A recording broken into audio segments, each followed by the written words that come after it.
Hey, what's up, soldiers? Chris here, CaribbeanPod.com. Vibes up in the kitchen as usual. This one here is the last of 3 recipes I filmed while I was in Trinidad for Carnival time there.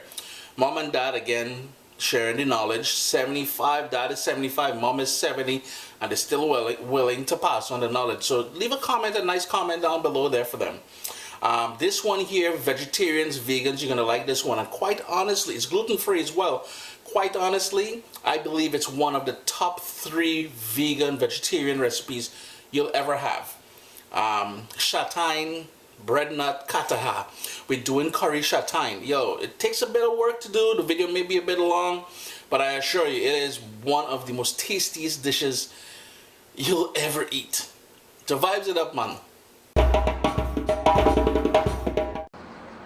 Got some vegetable oil there, and what my dad is doing is rubbing it in his hands, just so the sort of latex, or there's a sort of a white sticky residue from the Chataigne. And all you have to do first is to remove the outer skin. It does look kind of Jurassic if you look at it, with very thorn, like spikes.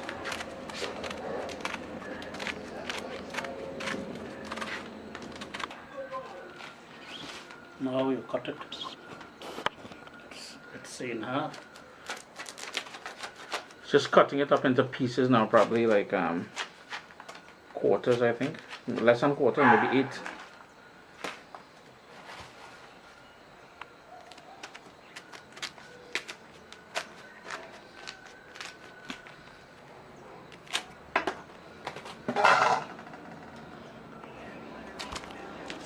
So now what he's doing is removing the core, and that the core part is going to the garbage, right? That part you just put out there? Yeah, that's going to the garbage. And then it's just a matter of peeling back the seeds. And then what you're going to do is, like, it's going to be like a sort of a cabbage texture.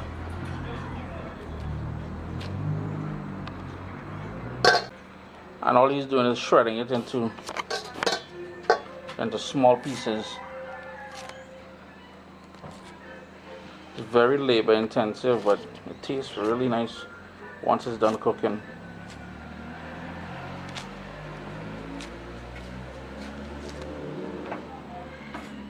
This is the latex from it.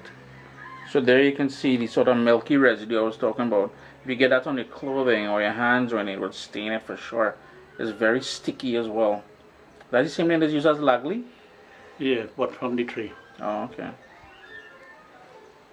This is just some of the seeds that we took out from the Chataigne. Had a lot of seeds, that variety. But this we're gonna discard that, and I'll show you. We did clean some, which will make its way into the actual dish as well. I'm in the indoor kitchen now. We usually cook on the outdoor kitchen because it's so hot. And here is the prepared Chataigne. Now the lighting isn't the greatest in here, and we've had the seeds. I have here the seeds. Some of them, it usually have an outer shell, which my dad already removed, and he cut them in half. So we're going to use some of the seeds.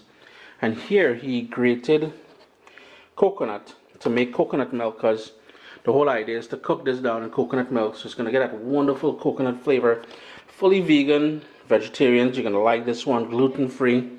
A wonderful, tasty dish though. We're in the outdoor kitchen now. We're going to start cooking the Chataigne. In the pot here on a high heat, we have about 2 tablespoons of vegetable oil heating up. Go ahead. And my mom is just going in with some onions. And the full list of ingredients I use will be listed down in the description of the video, as I normally do.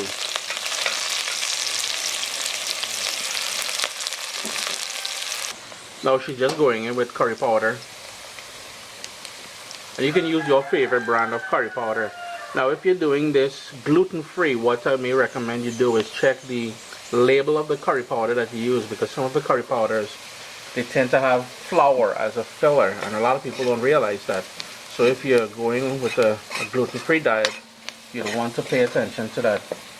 The heat is on a medium-low now, and just cooking out the rawness of the curry, so you don't get that rawness later on. So now what my mom is doing is adding some water to help cook off that curry.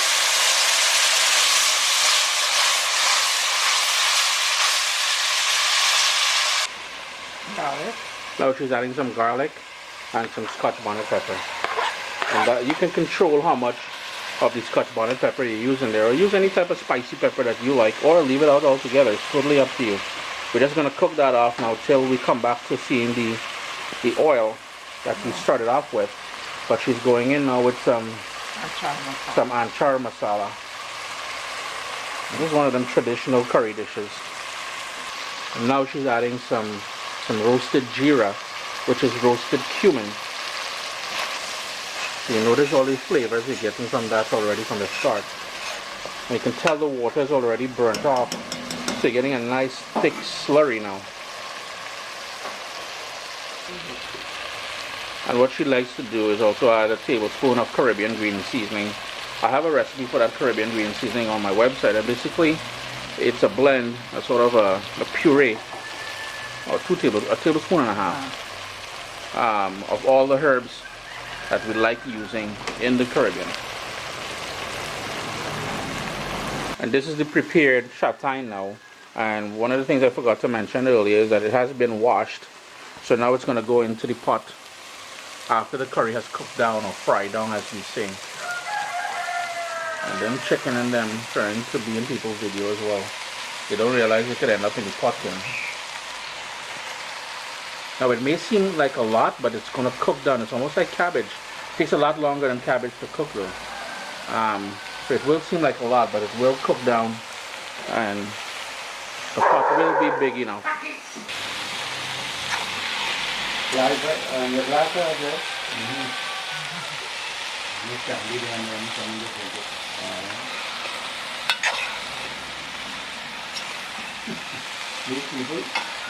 So what we're doing now is adding the seeds, some of the seeds that we saved and we cleaned to be part of the dish.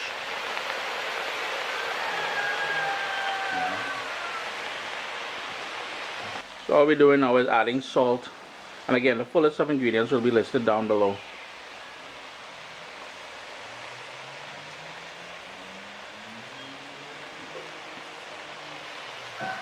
Kitchen is already smelling wicked. I'll give it a quick stir now just to bring everything together.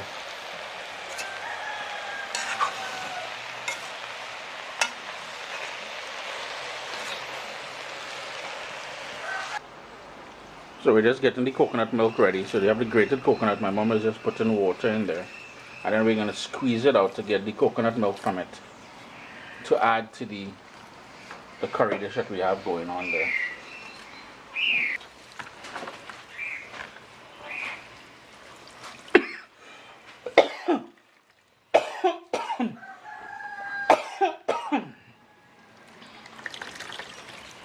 Curry. Affecting people's nostrils. She's just squeezing out the milk from the grated coconut now, because we added a bit of water to help get most of that milk out. And now we're using freshly made coconut milk, but the canned stuff will work just as well. This here we'll squeeze it out one more time, and then it will go into the garbage, or if you have chicken or ducks or anything, you can feed them with it. So now she's just straining it into the pot here. The heat is up medium high, and she's straining it so none of the grated coconuts or anything like that would end up in the pot. The whole idea now is to squeeze that out and bring it up to a boil. And this is just the second rinse of the coconut milk that my mom is putting in there now. So if you don't have as much coconut milk as we just went in, you can always put just plain water if you're using the canned coconut milk. So the next stop now is to just bring it up to a boil. Put the lid on there, bring it up to a boil, then when it comes up to a boil, reduce it to a simmer and slowly cook it. Anywhere from 1.5 hours to 2 hours it will take to cook, to get nice and tender. So there we go, it's come up to a boil now. So this is where we're going to reduce the heat, put the lid back on, and let it slowly cook. It's been about half an hour now. So my mom's little trick, now we already put garlic when we started, but she likes to go in with 6 cloves of garlic, and continue cooking. It's only been about half an hour so far, but the little trick here is to add some more garlic. Whole grains of garlic has been peeled, but that's her little trick in getting more flavor into this. It's been cooking for about 2 hours now, and you see most of that liquid is gone. And what my mom just put in there is some pimento peppers. When she gets them on sale, she dices it up really fine and freezes it, so that's what you're seeing there. It's still a little bit frozen, and all she's going to do is allow that to thaw out in there and flavor the entire curry chataign.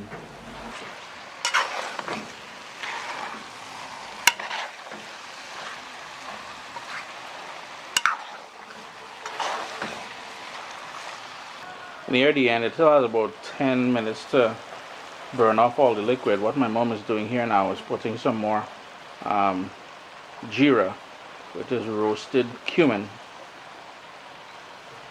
Near the end, she's going to stir it up and let it cook down. It's going to be maybe another 10 minutes or so, and it'll be all done. It's all done now. So Chris here, CaribbeanPot.com. Thanks for joining me in the kitchen today. But it wasn't me. Please say a thanks below in the comment section to moms for demoing this recipe for us. It's vegetarian, it's vegan, gluten free. So I hope you give it a try if you get your hands on some chataign and enjoy. My little baby is here. We've got cookbooks, guys. WestIndianFoodCompany.com. Get your copy today.